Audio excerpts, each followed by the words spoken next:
Okay, so our next speaker will actually provide us with a good example of a community that exists both digitally and had face-to-face encounters. Einat Levi is entrepreneur and researcher at Mitvim Institute and the Forum for Regional Thinking. She divides her time between Israel and Morocco, promoting civic ties, social tourism, and leading study tours. In 2016, she founded the Moroccan Jewish Story in 360, a digital project that combines documentation communities on Facebook and virtual tours of Jewish heritage sites in Morocco. The 12 documentation communities of Casablanca, Marrakech, Fez, Essaouira, Meknes, and others use the mutual sense of longing and transform it into an action-oriented accountability. Through combined virtual and face-to-face action, they work together in order to save some of the lost models of Jewish communal life and bring it back to their present lives. So, Einat, the floor is yours. Thank you so much, first of all, for the invitation. And I can only imagine how many challenges you face these days. And can you please give me the permission to share the screen? Sure. Okay, no. Thank you. Yeah, I did. Yeah, I got it. Okay. Can you see my screen? Mm-hmm. Yes. Thank you. So I will talk to you today about digital memories for Morocco, but it's actually a story about re-emerging communities in virtual spaces, but not just virtual, as you will see. This project combines two parts. One is the virtual tours in Moroccan Jewish heritage sites. It can be synagogues, cemeteries, Jewish quarters around Morocco. And the other part are digital documentation communities that are dedicated to specific cities in which Jewish communities used to live, or still until this day. And to get a sense of it, I will focus on one community, the community of Fez. You can see in the map of Morocco. And the Jews of Fez used to live mostly in the Milach. It was the Jewish quarter. And you can see how crowded it was. There were around 40 streets where more than 20,000 Jews used to live. So this crowded area actually contributed a lot to their communal sense. And the problem starts actually with the disappearing of the Jewish community. And it is clearly can be seen through the numbers. If you can see here, in 1947, there were more than 20,000 Jews living in Fez. But just 4 years later, in 51, there were just a little bit above half of it. And today we are talking about more or less just 50 Jews there.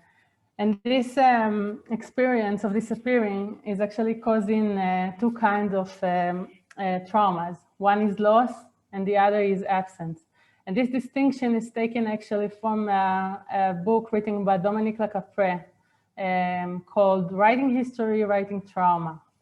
Loss is caused by a historical event that resulted of the loss of something that we actually felt. It can be a home, it can be a community, or someone we loved. And absence, it is more of an abstract feeling. Sometimes it's even hard to say what is the things that is missing. It can cause a great deal of frustration. And we can implement these two kind of traumas on the intergenerational transition axis. The first generation who left Morocco, who were born in Morocco, they felt the loss. But then the second generation, the third generations, and so on, and I'm among them, we felt the absence. And I have to say that living in Israel, as a Moroccan myself, my grandparents came from Meknes in 52. I didn't know what it means to be Moroccan until I traveled to Morocco for the first time in 2012. And then during this tour, I visited a place called Habanim Museum. So today it's a museum, but it used to be a school founded in 1912 by two women. And I can tell you a lot about this place, but I can also show you, and it will be an opportunity actually to see how the virtual tours look like. So here I am in the middle of Habanim, This is the area where they used to pray. This is the synagogue. The schools were very connected with the classroom. And right here, this room used to be a classroom, but look at it now. And if I mentioned earlier the sense of absence, then standing right here in this room was just the opposite of it. I saw the community, I saw all the photos, and I decided to come back to this very place just 3 years later and documented all those photos within the albums.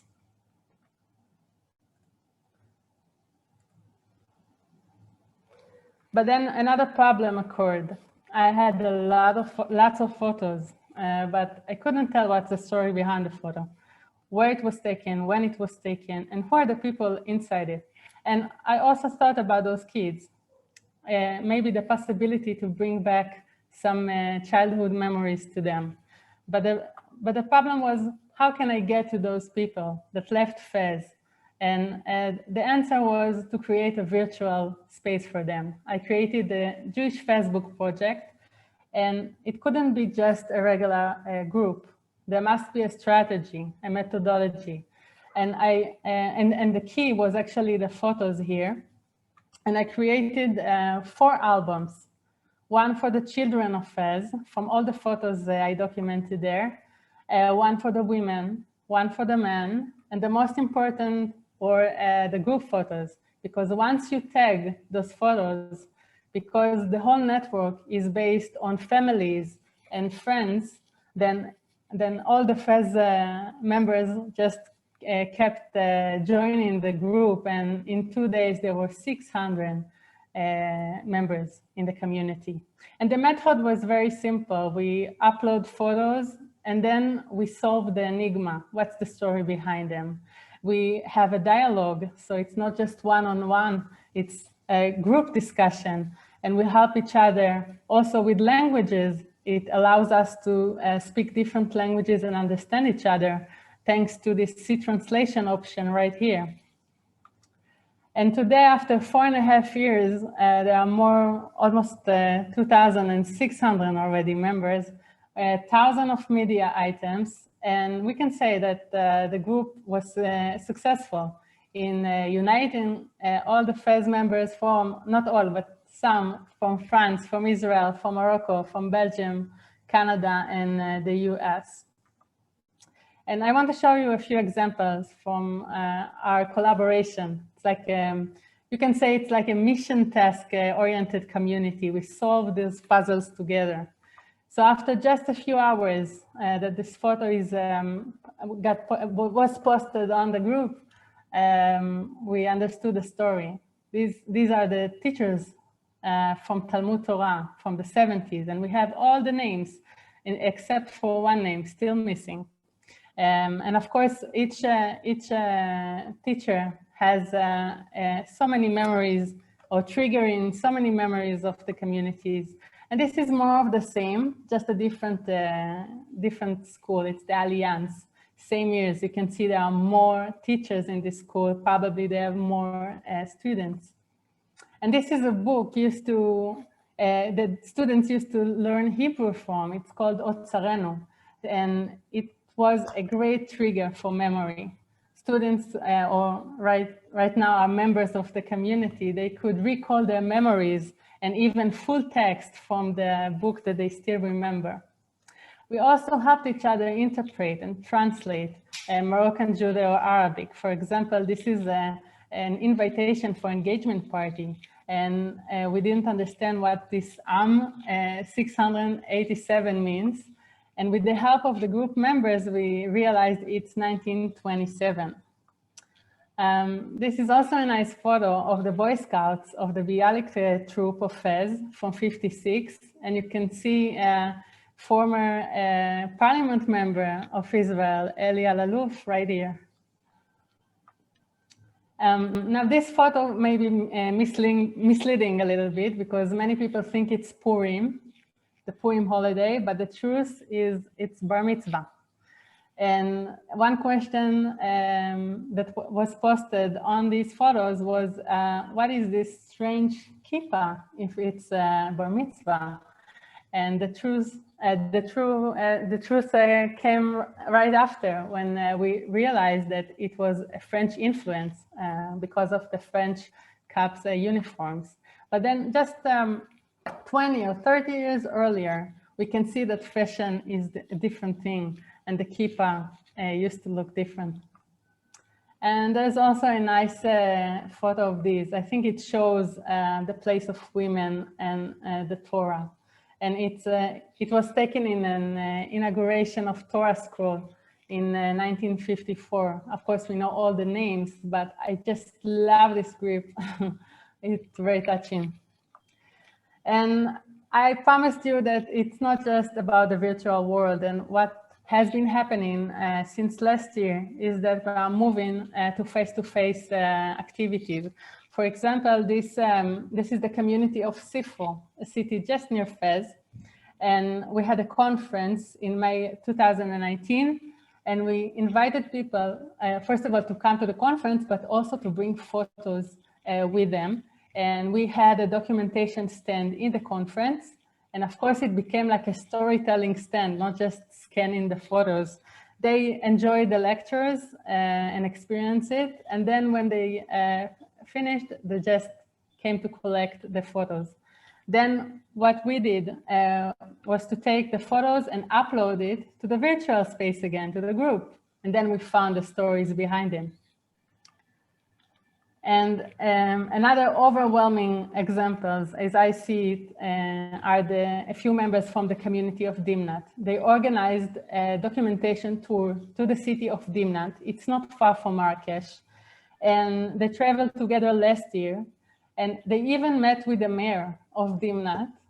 And they planned together the rehabilitation of the Jewish cemetery there, and planned together an international conference of the Jewish heritage of Dimnat. This was the logo. This is the logo. But the conference was supposed to be this September, unfortunately, due to the COVID-19, you know, the situation is a little bit problematic. I want to sum it up with a few advantages as I see it of the model. First of all, it is a collaborative recalling process, and it allows us an intergenerational bonding between those who doesn't know and ask the question and those who can answer. It's a union of experts about Fez or other communities. We get a really good availability and accessibility through different, you know, cell phones, computers from any place, anytime. Everyone has a value in this community. They can either post a photo or share a memory or help others find out about the past. We get a reunion of families and friends through the virtual world space. It's a combination of Jewish and Muslim memories together, because it's not just how we perceive the community, also how it was perceived by others. It allows us, as you saw, multilingual discussions. It's affordable because it's mostly on a voluntary basis. It allows us to move from personal longing that can be sometimes painful to communal action-based responsibility. And it allowed recognition of marginalized communities and empowering, of course, empowering the elderly, because they are the one who have the most knowledge in this context. And I will finish up with this beautiful word, longing. For me, it's not just an emotion of nostalgia. It's a real engine for renewal. And if you add to it just this small word, you get the real sense of it. Thank you.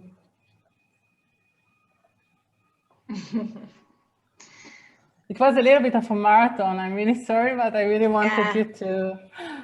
Thank you so much, Einat. This is an answer to Jane Wabnik. You remember the discussion when you raised the idea of the transgenerational and memories. So Einat, we will have to hear more about you, and I think we will have to invite you to one of our sessions for a lengthier session. This was just a taste, but I think a wonderful example how you utilize the virtual and the face-to-face and build a community. You're getting a lot of great remarks. Great. Thank you. Thank you so much. Great. Okay, so I'm sorry, but we really have to move on because our session is about to end. And